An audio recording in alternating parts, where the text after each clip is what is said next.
So how do you remove an object in Adobe Lightroom on the iPad? Let me show you how it works. If you're new here, subscribe so you don't miss tutorials and videos like this one.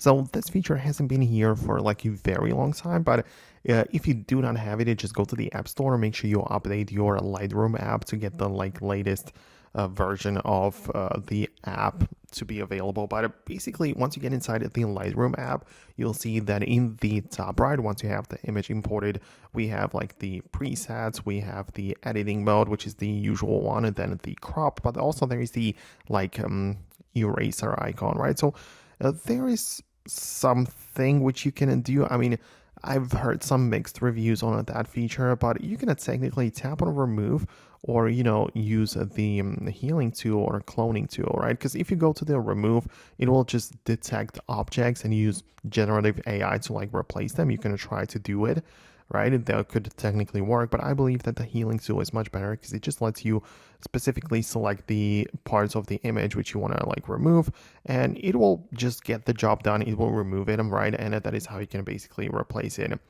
Keep in mind, however, that Lightroom is not designed to be like a Photoshop. It's mostly for the color correction and making sure, you have all of the presets and the photos looking nice in that department. But yeah, it also works to delete or remove an object as well. If it doesn't work, you can also use the built-in Photos app, which also has the eraser built in.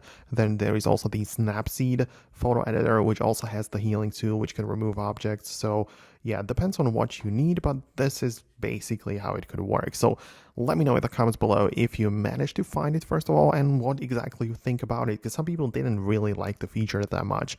So thanks a lot for watching, and I'll see you later.